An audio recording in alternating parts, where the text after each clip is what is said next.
Ci troviamo nel cuore di Catania, proprio lì, protetti dalle antiche mura del Cinquecento.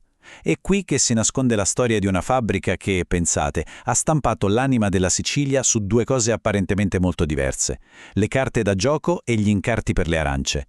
Questa è la storia incredibile della fabbrica Campione. Allora partiamo subito forte. Secondo un gigante come il filosofo inglese Michael Dummett, che di carte da gioco era un'autorità mondiale, se oggi noi abbiamo ancora tra le mani il tarocco siciliano, lo dobbiamo a questa singola, piccola fabbrica catanese. È una dichiarazione potentissima, no? Trasforma una piccola impresa in una vera e propria custode della nostra cultura. Ed è proprio questa la domanda che ci guiderà oggi. Cercheremo di capire insieme come una storia di imprenditoria, di arte e di innovazione, una storia che per moltissimo tempo si credeva fosse finita per sempre, sia in realtà ancora viva. Esatto, perché per decenni tutti hanno creduto che la fabbrica Campione fosse solo un ricordo, un capitolo chiuso, fallita e dimenticata, ma la verità, come spesso accade, è molto più sorprendente. Ecco, qui c'è il primo colpo di scena. Da una parte il mito, la leggenda diffusa anche dallo stesso Dummett, una fabbrica specializzata solo in tarocchi, che chiude i battenti nel 75. Dall'altra la realtà, emersa da ricerche più recenti. E cosa ci dice? Che la produzione era molto più ricca. C'erano le classiche carte siciliane e soprattutto le coloratissime veline per spedire gli agrumi. E, cosa più importante di tutte, la storia non è affatto finita lì.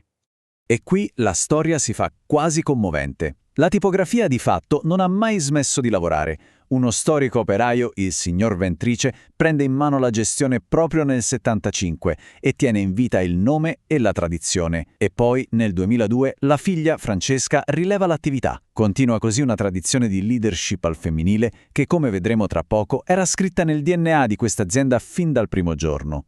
Per capire davvero questa storia, però, dobbiamo fare un salto indietro. Tornare al momento esatto in cui tutto, ma proprio tutto, ha avuto inizio. Questa cronologia è fondamentale perché rimette a posto un pezzo di storia. La data di fondazione non è il 1911 come si è creduto a lungo, ma il 2 febbraio 1882. E la cosa pazzesca è che quel giorno non è solo la nascita di un'impresa, è anche la data di un matrimonio. Mario Crunelli e Concetta Campione fondano la loro tipografia nello stesso identico giorno in cui si sposano. Proviamo a immaginarci la scena, no? Un patto d'amore e un patto imprenditoriale, siglati insieme, lo stesso giorno.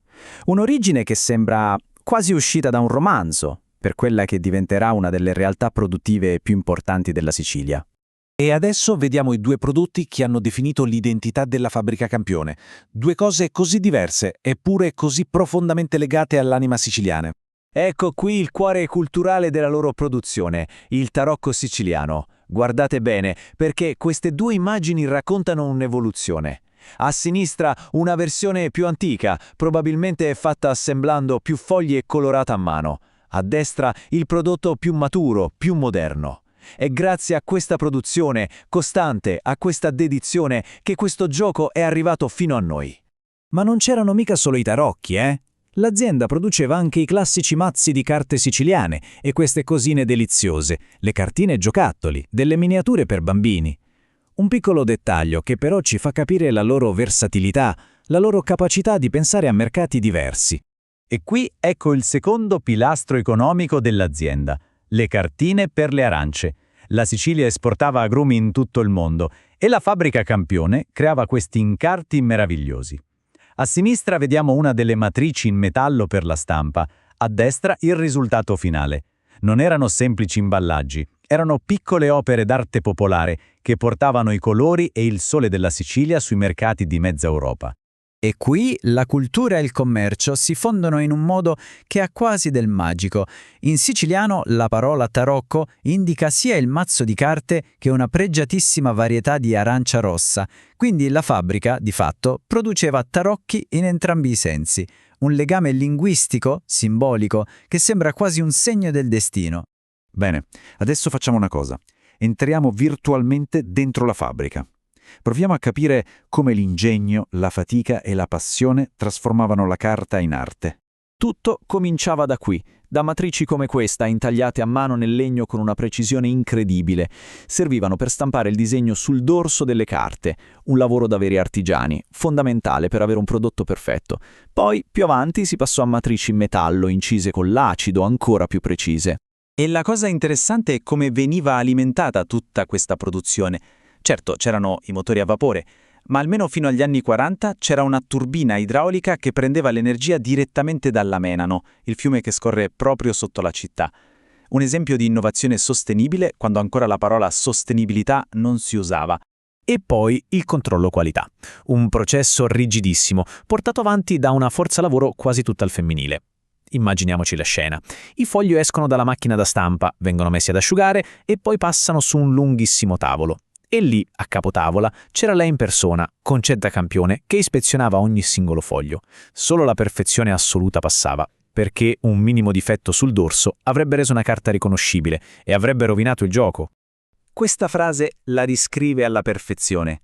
Era inflessibile, quasi spietata, sulla qualità del prodotto, ma allo stesso tempo era incredibilmente umana e vicina alle sue operaie. Le cronache dell'epoca raccontano che le aiutava con le doti per sposarsi, le sosteneva se c'erano problemi in famiglia. Un modello di welfare aziendale che era avanti anni luce per l'epoca. Tutto questo ci porta a riflettere sull'impatto incredibile e duraturo di questa donna e della sua creazione. Guardate questa immagine, del 1951. È potentissima. È il funerale di Concetta Campione. La folla che si è radunata per salutarla è immensa. Questo non è solo l'addio a un'imprenditrice di successo. Questo è il tributo di un'intera città a una figura che era diventata un pilastro, un punto di riferimento per tutta la comunità. Insomma, l'eredità della fabbrica Campione è molto più di una semplice tipografia. È un'eredità di salvataggio culturale che ha protetto il tarocco siciliano.